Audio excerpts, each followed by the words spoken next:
Passover to everyone. Happy holidays, happy life, happy it all, right? I'd like to start my talk this morning with a story that I have told before. A man went on vacation to the Middle East with his whole family, including his mother-in-law. And while they were visiting Jerusalem, his mother-in-law died. With the death certificate in hand, he went to the American consulate to make arrangements to fly her body home for a proper burial.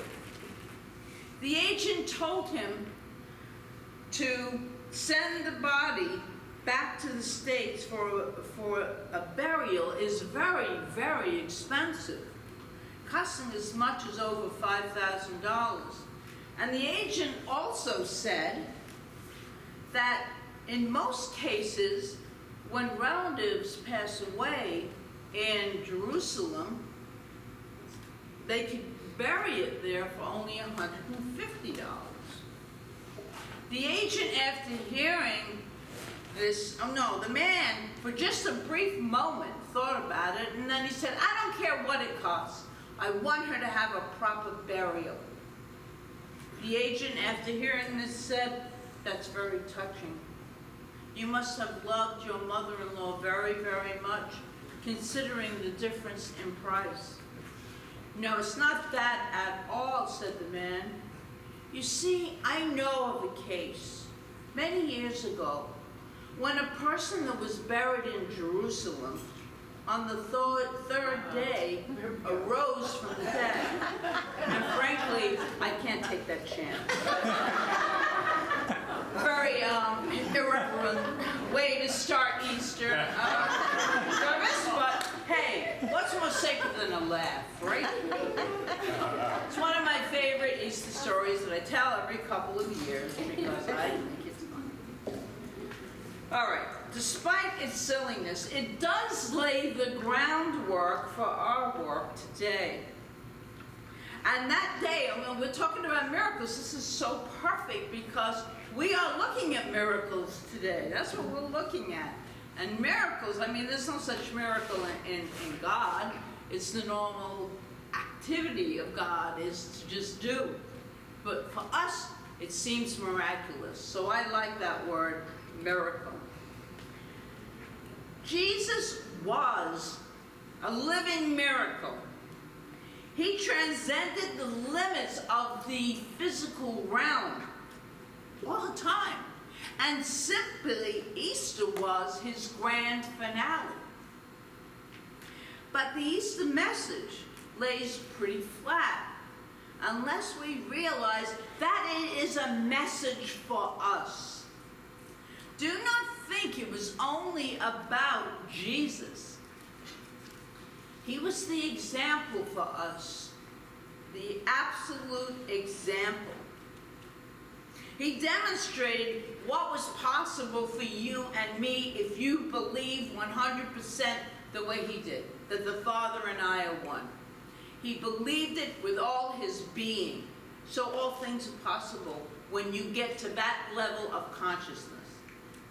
If you live in close connection with the sacred, as he did, you will transform the tombstone of limitation into the stepping stone of miracles. Unity minister and Eric Butterworth, he's an author also, he once said this, he wrote this: the open tomb of Easter morning says to you, you can become what you innately are. And this innateness of you far transcends anything you could have conceived of in your wildest flights of fancy. There is within you, he said, a person of stature, of genius, of mastery, struggling to be released. And if you get into the spirit of Easter and let it happen to you, you can believe that every stone of limitation will be rolled away from whatever tomb you're encased in. We can become the living miracle if we get into the spirit of Easter. There's so much symbology in this sacred day. But often we don't listen. We don't listen. Our intuition is giving us information all the time, but are we paying attention and following it? Listen to these deeply moving words by John Post. This is really kind of special. A man who was in a court-appointed recovery program, who some years ago discovered a New Thought church, and that changed his life. Just changed his life. It's entitled, his poem is entitled, Rocks in the Road. I'd like to read it to you. He wrote this: crawling when I should be running, crying when I should be laughing. On the road ahead, wide and open and smooth. The goal so clear and tempting. The journey so easy if I just allow it. Except the rocks I throw in my own road, holding me back, slowing me down, making difficult the things that should be easy. The mural that the rest of my life still is a blank white wall, with ghostly outlines traced in places, hints of what lie ahead, waiting for color and texture that come from living in it.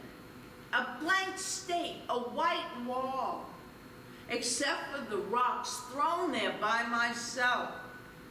I have to clear the way, create my own experiences.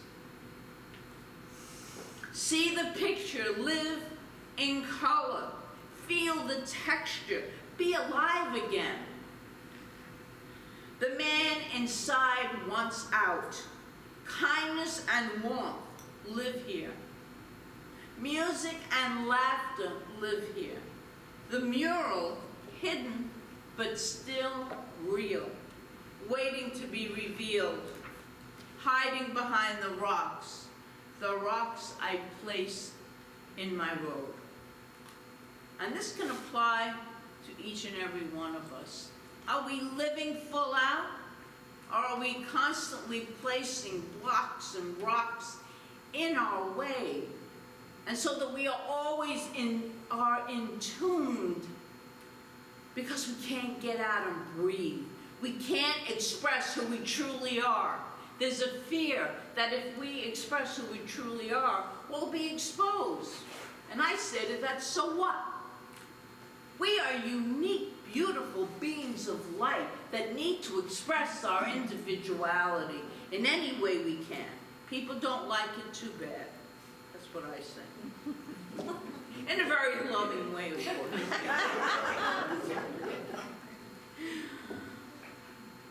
Well, I kind of was struggling with Easter this year because it's kind of like, we do the same kind of talk every year, and it'll be something you haven't heard me say 100 times already, but I can sum it up just like this. That's what I've been saying for quite a few years now. You are God. Please realize it and do it. Do it. Be it. Express it. You're made out of that substance of infinite consciousness, of pure energy. Then you are God. You have all of that as you, inside of these physical bodies.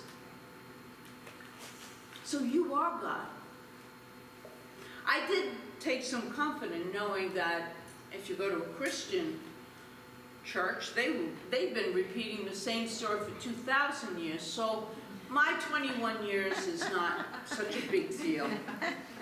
So despite any trepidation I might have had, here we go.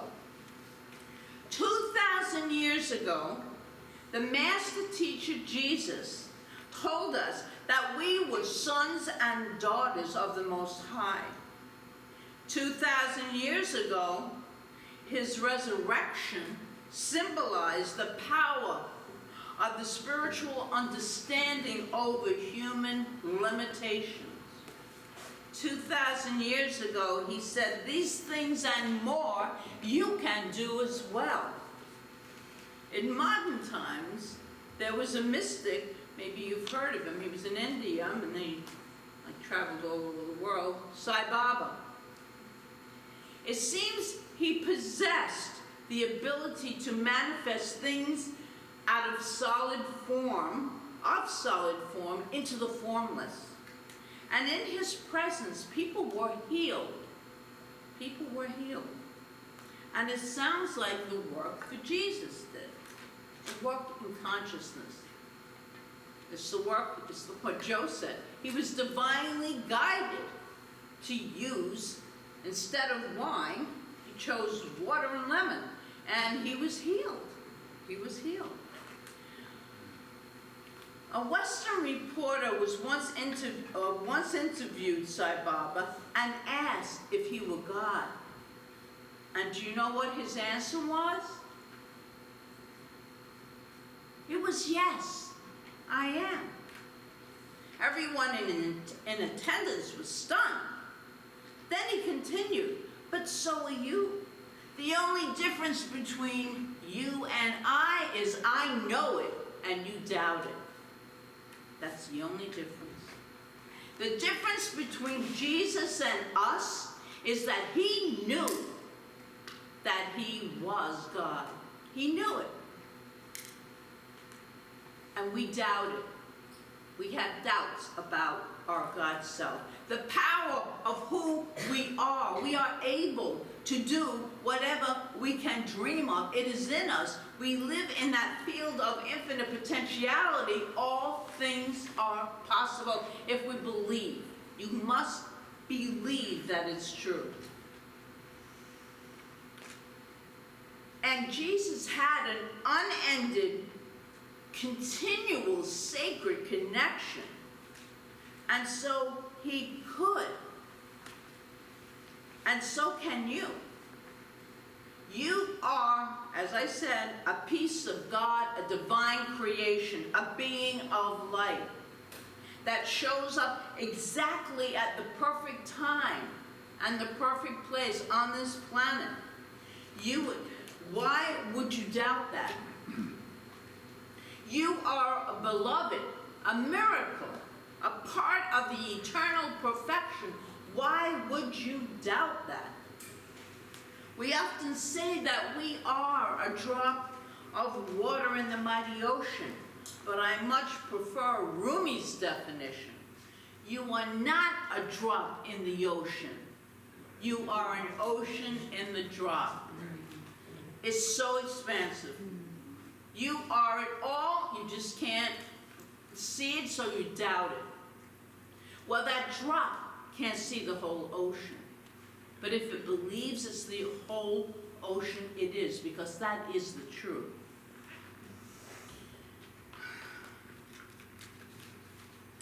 You are the creator of your own universe because you have creative powers. And you have these powers, and they are as close to you as your breath, as near to you as your hands and feet. Why do you doubt it? Jesus knew these things. Sai Baba knew these things. Why do we doubt them so? By understanding what Easter symbolizes, each of us can release our own doubts, our own feelings of inadequacy, and more joyously move into a whole dimension of miracles. These things and more you can do as well. Do we really believe that? Because that's what Jesus taught. You are being, not just becoming, but being the living miracle of today's message. And I ask each and every one of you to identify more with yourself as that spiritual being than just this body. This body is our vehicle to get us through this experience of life. We move through it in physical form, but that spirit is alive and powerful and wants to express through and as us. You are a divine offspring, claiming your birthright more than you ever have before. That's the power you have. If we focus our awareness on this more often, then our limited sense of power, our personal sense of self would dissipate, and it would, the limited part, and the greater part with it would expand. It would expand. What if you embodied the ideas that we teach, that all religions seem to, they don't teach you or God, we teach that. But what if you believe with the faith that Jesus had? He is the incredible master teacher. Well, if we embody these ideas, and these are the ideas, I am an infinite being. I am a spiritual being having a body experience. Even as my body ages, my spirit is eternal. Spirit doesn't age, does not age. That's good news. I am whole spiritually. I am one with all life, connected to universal intelligence and all of life. I am never alone. I am a co-creator. My thoughts and beliefs create my reality. I take responsibility for my life, and I learn how to live it more consciously, more fully. We need to always remember we take responsibility for our life, our thinking, our reactions to the things we don't like in life, and there's a lot of them. We need to focus and take responsibility for our lives. What if you knew I live in abundance?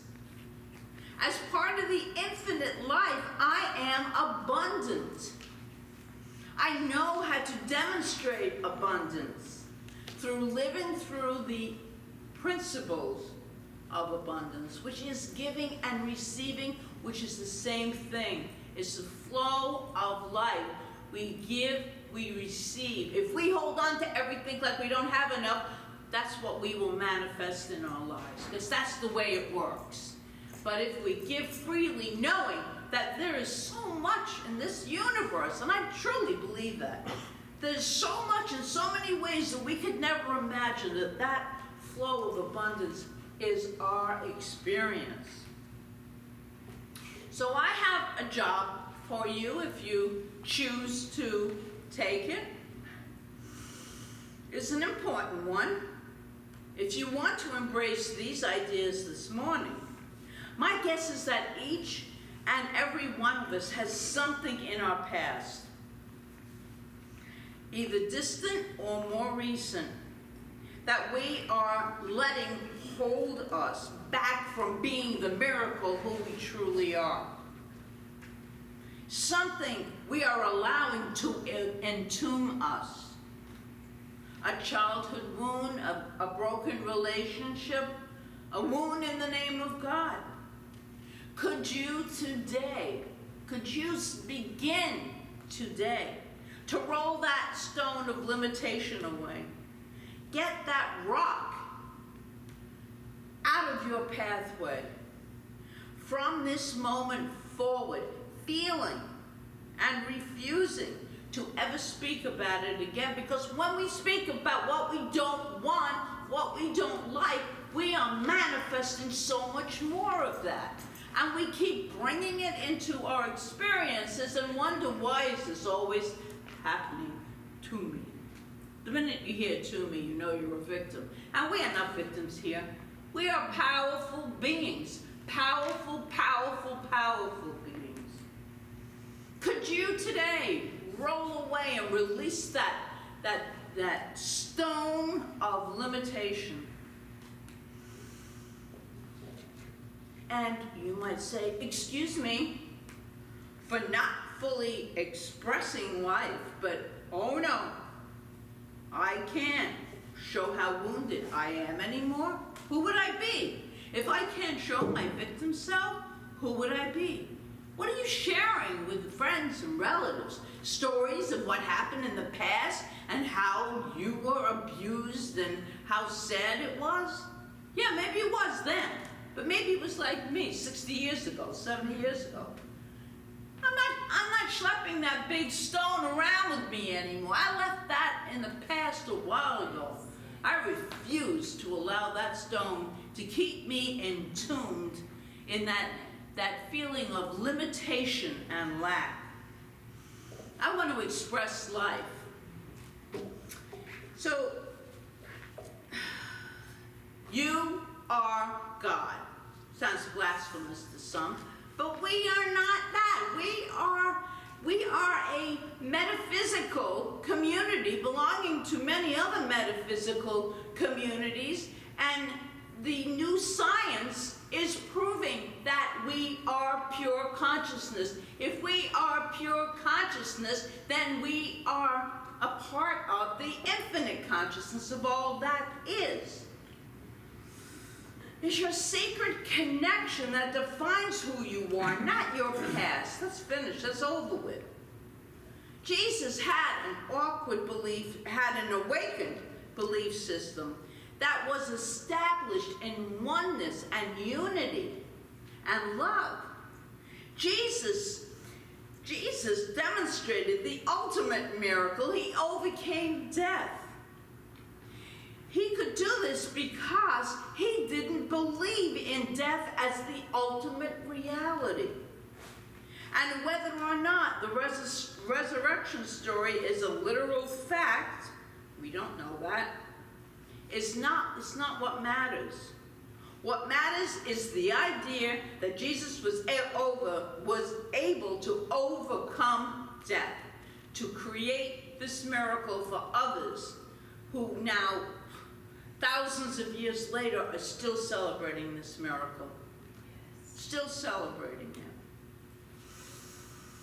By believing more in life than in death, by believing in himself to be one with God, it's time to awaken our belief system on a really deep level. And I have another story. A young nun who worked for a local nursing home was out making her rounds because she would go to different places helping those in need. And she ran out of gas 1 block away from a gas station. And she walked to a gas station to borrow a can with enough gas to get her to the gas station and to start the car again. The attendant regretfully told her that he just loaned that can out. But if she waited, he knew that person would return it soon. But the nun, since the nun, she was on a time schedule and she had patients that she had to see. And she decided not to wait, went back to her car, looking through her car for a vessel, something she could carry a little bit of gas in to fill the tank so she could get to the gas station. She spotted a bedpan. She was taking it to a patient. Always resourceful. She carried it to the station, filled it with gasoline, and poured that gasoline in the tank of her car. 2 men were watching her across the street. One of them turned to the other and said, "I know that Jesus turned water into wine, but if that car starts, I'll be a believer for the rest of my life.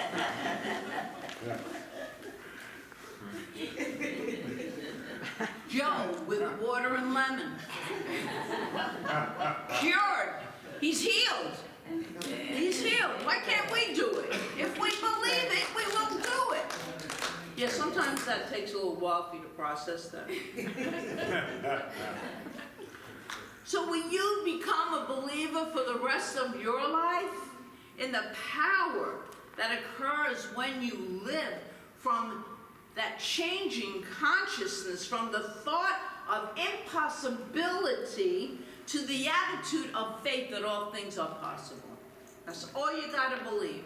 All things are possible because they are. I believe that.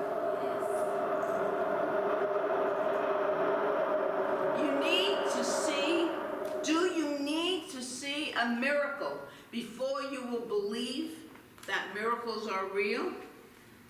Let's not. Let's not. Let's do as Wayne Dyer suggested. When you believe it, you will see it.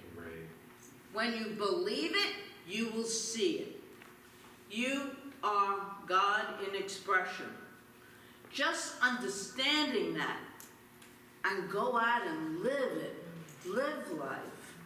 During these holy holidays, let us shine our light even brighter than we have ever done before. Let us really center ourselves in these spiritual truths. Because I know fully and completely that life is unfolding perfectly, no matter what. And that's the caveat. No matter what is taking place, it's always going to be for our higher good if we believe it.